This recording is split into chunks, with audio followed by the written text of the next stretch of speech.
नमस्कार मित्रों। आइए आज चिंतन में हमारा आंतरिक महाभारत। मनुष्य के अंतःकरण में दो प्रवृत्तियां रहती हैं जिन्हें आसुरी एवं दैवी प्रकृति कहते हैं। इन दोनों में सदा परस्पर संघर्ष चलता रहता है। गीता में जिस महाभारत का वर्णन है और अर्जुन को जिसमें लड़ाया गया है वह वस्तुतः आध्यात्मिक युद्ध ही है। आसुरी प्रवृत्तियां बड़ी प्रबल हैं। कौरवों के रूप में उनकी बहुत बड़ी संख्या है, सेना भी उसकी बड़ी है। पांडव 5 ही थे, उनके सहायक एवं सैनिक भी थोड़े ही थे। फिर भी भगवान ने युद्ध की आवश्यकता समझी और अर्जुन से कहा, लड़ने के अतिरिक्त और कोई मार्ग नहीं। तामसिक आसुरी प्रकृति का दमन किए बिना सतोगुणी दैवी प्रकृति का अस्तित्व ही खतरे में पड़ जाएगा, इसलिए लड़ना जरूरी है। अर्जुन पहले तो झंझट में पड़ने से कतराए, पर भगवान ने जब युद्ध को अनिवार्य बताया तो उसने लड़ने के लिए कटिबद्ध होना पड़ा। इस लड़ाई को इतिहास महाभारत के नाम से पुकारते हैं। अध्यात्म की भाषा में इसे समर साधना कहते हैं। देवासुर संग्राम की अनेक कथाओं में भी उसी साधना समर का अलंकारिक रूपण है। असुर प्रबल होते हैं, देवता उनसे दुख पाते हैं। अंत में दोनों पक्ष लड़ते हैं। देवता अपने को हारता सा अनुभव करते हैं। वे भगवान के पास जाते हैं, प्रार्थना करते हैं, भगवान उनकी सहायता करते हैं। अंत में असुर सारे मारे जाते हैं, देवता विजयी होते हैं। देवासुर संग्राम के अगणित पौराणिक उपाख्यानों की पृष्ठभूमि यही है। हमारा अंतः प्रदेश ही वह धर्म क्षेत्र है जिसमें महाभारत होता रहता है। असुर मायावी है। तमोगुण का असुर हमें माया में फंसाए रहता है। इंद्रिय सुखों का लालच देकर वह अपना जाल फैलाता है और अपने माया पास में जीव को बांध लेता है। उस असुर के और भी कितने ही अस्त्र शस्त्र हैं जिनसे जीव को अपने वशवर्ती करके पद दलित करने में वह सफल होता है। काम, क्रोध, लोभ, मोह, मद, मत्सर ये 6 ऐसे सम्मोहन अस्त्र हैं जिसमें मूर्छित होकर जीव बंध जाता है और वह मूर्छा ऐसी होती है कि उससे निकलने की इच्छा भी नहीं होती है, वरन उसी स्थिति में पड़े रहने का जी चाहता है।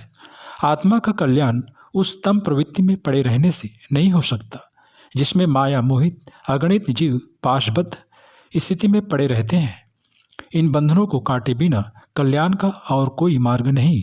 आत्मा की पुकार तमसोमा ज्योतिर्गमय ही है। वह अंधकार से प्रकाश की ओर जाना चाहती है। तम अंधकार और सत ही प्रकाश है। उसको धारण करने का प्रयत्न ही साधना है। साधना को जीवन की अनिवार्य आवश्यकता माना गया है। तम की दुष्कृत्यों से छुटकारा केवल इस एक ही उपाय से हो सकता है। सच्ची शांति और प्रगति का मार्ग भी यही है।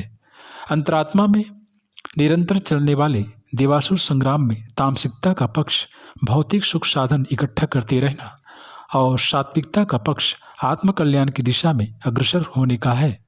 जब दोनों में से एक पक्ष प्रबल हो उठता है तो संग्राम में तेजी दिखाई देने लगती है।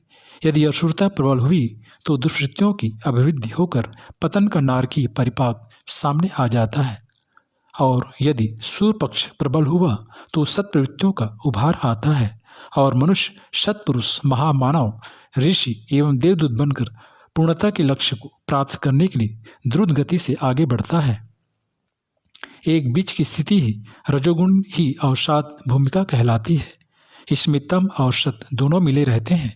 लड़ाई बंद हो जाती है और काम चलाओ समझौता सा करके दैवी और आसुरी तत्व एक ही घर में रहने लगते हैं। भले और बुरे दोनों की तरह काम मनुष्य कम करता रहता है। पाप के प्रति घृणा न रहने से, आत्मिक प्रगति की और कोई विशेष आशा न रहने से दिन काटने की जैसी स्थिति बन जाती है। जैसे मन विष पीकर मूर्छित हुए अर्धमृत प्राणी की होती है, मानव जीवन जैसा अलभ्य अवसर प्राप्त होने पर भी इस प्रकार का अवसाद चिंताजनक ही है। आज फिर नए सिरे से हमें उसकी चर्चा जारी करनी होगी। सोई हुई शक्ति को फिर से जगाना होगा, अहंकार को दबा कर रखना होगा। हम दिव्य लोक के जीव हैं, यह ज्ञान हमें फिर से पाना होगा। यही सतयुग की स्थापना करेगा। इसीलिए हमें साधना और तपस्या करनी है। यदि इस प्रयत्न से एक बार भी हम लोग उस स्थान तक पहुंच गए तो पीड़ाओं तथा वेदनाओं से छुटकारा पाकर सिद्ध बनकर सत्य और आनंद की लीला में प्रविष्ट होकर इस मृत्यु लोक को ही स्वर्ग में बदल देंगे।